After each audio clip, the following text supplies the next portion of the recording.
Personal finance ম্যানেজমেন্টের ক্ষেত্রে emergency fund খুবই গুরুত্বপূর্ণ একটা বিষয়।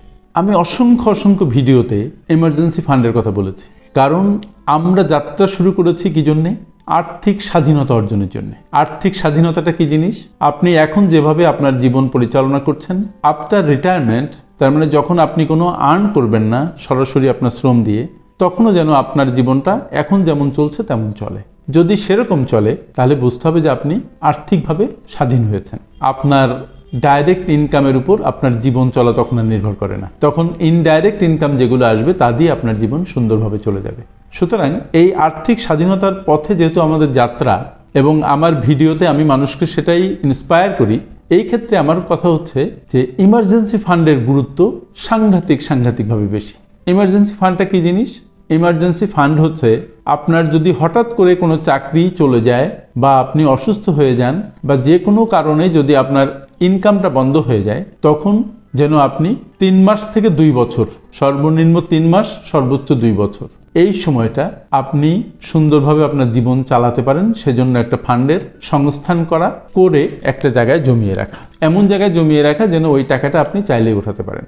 এই ইমার্জেন্সি ফান্ড আপনার খুবই দরকারি। এটাকে ইমার্জেন্সি বলছি কেন? কারণ এটা শুধুমাত্র ইমার্জেন্সি পারপাজে ব্যবহার করা হবে। আপনার হঠাৎ টাকা লাগলো, আপনি ব্যবহার করলেন, ব্যাপারটা এমন নয়। আপনার ইনকামের সোর্স বন্ধ হয়ে গেছে, তখন আপনি এই টাকাটা ব্যবহার করবেন।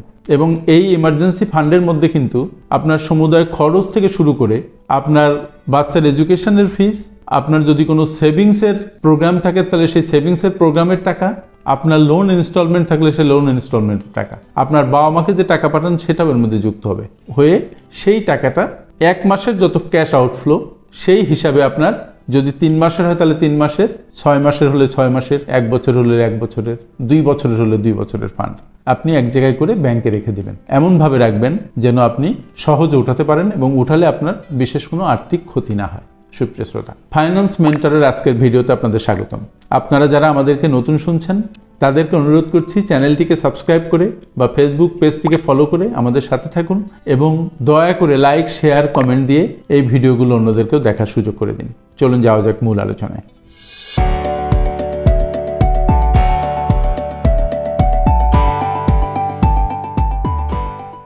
মূল আলোচনার অবতারণা করেছিলাম এভাবে যে এমার্জেন্সি ফান্ড যদি না থাকে তাহলে আপনার কি ক্ষতি হয়। আপনারা যদি আপনাদের জাস্ট অতীতে ঘেটে দেখেন তাহলে দেখবেন যে এরকম বিপদে কেউ না কেউ পড়েছেন। যখন বিপদে পড়েছেন এবং আপনার এমার্জেন্সি ফান্ড নাই, তখন আপনার কি করতে হয়েছে? প্রথমেই আত্মীয় স্বজন, বন্ধু বান্ধবদের কাছে ধার যেতে হয়েছে, অথবা কোনো প্রাতিষ্ঠানিক লোনের দিকে যেতে হয়েছে, অথবা অনেক সুদে পার্সোনাল লোন নিতে হয়েছে, অথবা কোনো সমিতি থেকে অনেক সুদে লোন নিতে হয়েছে। এমার্জেন্সি ফান্ড যদি আপনার থাকতো তাহলে প্রথমেই আপনার টাকা সংগ্রহের জন্য এরকম একটা হন্যে হয়ে বেশি খরচে টাকা ধার করতে হতো না। তাহলে emergency fund is a must. এখন যার নাই তার প্রথম তো এই ক্ষতি হলো। এর পরের ক্ষতি হচ্ছে সবাই আপনারা চাইলেই কিন্তু ধার করতে পারবেন না, সবাইকে প্রতিষ্ঠান চাইলেই লোন দিবে না। তাহলে সেই ক্ষেত্রে কি হবে? আপনার হয়তো ইম্পর্টেন্ট কোনো জমি, সেটা বেচতে হবে কম দামে। হয়তো আপনার যদি বাসায় গোল্ড থাকে, গোল্ড বিক্রি করতে হবে কম দামে।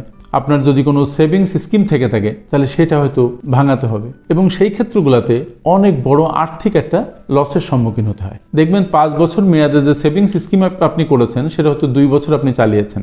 এই সময় আপনার টাকা দরকার, এবং তখনই আপনার এটা ভাঙানোর দরকার হচ্ছে। তখন যদি আপনি এটা ভাঙান, দেখবেন সেভিংস রেটে ইন্টারেস্ট পেয়েছেন, অথবা ইন্টারেস্ট বা প্রফিট পানই নাই, কিন্তু এত বড় একটা স্কিম যেটা 5 বছর পরে আপনার অনেক টাকা হতো সেটা থেকে আপনি বঞ্চিত হলেন।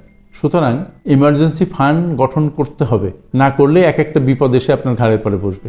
অনেকের দেখা যাবে যে না, কোনো সেভিংস স্কিম নাই, সঞ্চয়পত্র কেনা নেই, শেয়ার মার্কেটে কিছু টাকা আছে। সেই ক্ষেত্রে কি হবে? হয়তো শেয়ার মার্কেট এখনকার মতো একদম ডাউন মার্কেট, বেয়ার মার্কেট। তাই যদি হয়, এবং আপনার যদি টাকা প্রচণ্ডভাবে দরকার হয়, তাহলে যে শেয়ার কেনা হয়তো 100 টাকায়, সেটা আপনি 30 টাকায় দামে বিক্রি করে দিতে হচ্ছে। সেখানে একটা দারুণভাবে আপনি লস করছেন।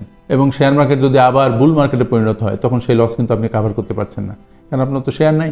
ফলে সেখানেও দেখেন যে ইমার্জেন্সি ফান্ড না থাকার কারণে কিন্তু আপনার এমন একটা জিনিস বিক্রি করতে হচ্ছে যেটাতে আপনার অনেক বেশি লস হচ্ছে। এবার দেখেন যে হয়তো আপনার সেভিংস স্কিম নাই, বাড়তি কোনো জমি নাই, বাসায় কোনো গোল্ড নেই, কেউ আপনাকে ধার দিচ্ছে না।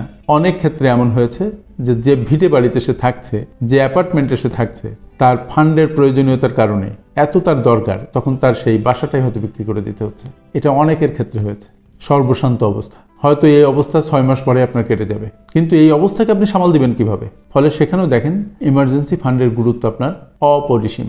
এসব আলোচনার মধ্যে সবচাইতে গুরুত্বপূর্ণ যে পয়েন্ট সেটা হচ্ছে ওই যে আর্থিক স্বাধীনতার কথা আমরা বলেছিলাম এই ভিডিও শুরুতেই। এমার্জেন্সি ফান্ড না থাকার কারণে এবং এমার্জেন্সি সিচুয়েশন হাজির হবার কারণে আপনার যে ধরনের বা যে কোনো ধরনের পদক্ষেপ আপনি নিচ্ছেন না কেন সেটা আপনার ফিনান্সিয়াল প্ল্যানিংকে উল্টাপাল্টা করে দিচ্ছে। আপনি হয়তো মনে করেছিলেন যে এডুকেশন স্কিমে টাকা রেখেছেন, এটা দিয়ে আপনার বাচ্চাকে বাইরে পাঠাবেন।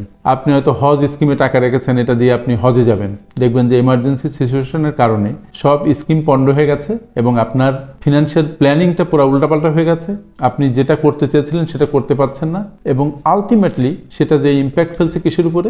আপনার রিটায়ারমেন্ট প্ল্যানিং এর উপরে এবং আপনার আর্থিক স্বাধীনতা অর্জনের যে পথ আপনি তৈরি করেছিলেন সেই পথের উপরে। তাই ভিডিও শেষ করার আগে আরেকটা কথা আমি আপনাদেরকে আবার বলি যে যারা এখনো ইমার্জেন্সি ফান্ড তৈরি করেননি তারা মিনিমাম 3 মাসের, ম্যাক্সিমাম 2 বছরের, যদি না পারেন তাহলে 3 থেকে 6 মাস এই সময়ের ইমার্জেন্সি ফান্ড তৈরি করেন। একদিনে পারবেন না, কিন্তু সব কিছুর আগে ইমার্জেন্সি ফান্ড তৈরি করে ফেলেন। তারপরে যদি সেই ইমার্জেন্সি ফান্ড থেকে কোনো টাকা আপনার কোনো বিশেষ পারপাজে লাগে, অনেকক্ষণ লাগে এবং খরচ করে ফেলেন, সেই ক্ষেত্রে ওই প্রয়োজনীয়তাটা শেষ হলে আবার হাতে টাকা আসলে আগে যেটা করবেন, ইমার্জেন্সি ফান্ড থেকে যে টাকাটা নিয়েছিলেন সেটা আবার ভরে রাখবেন। ফলে এমার্জেন্সি ফান্ড সবসময় আপনার পাশে থাকবে। মনে রাখতে হবে যে এমার্জেন্সি ফান্ডের চাইতে বড় বন্ধু কিন্তু আপনার কেউ নেই। জীবনের সবচেয়ে বড় বন্ধু হচ্ছে আপনার আপদকালীন টাকা, যেটা আপনাকে বিপদ আপদে রক্ষা করবে, প্রশান্তি দিবে, অনেক বড় অবসাদ থেকে, টেনশন থেকে, অনেক বড় বিপদ থেকে আপনাকে মুক্ত করবে। আমার সাথে এতক্ষণ থাকার জন্য অনেক অনেক ধন্যবাদ।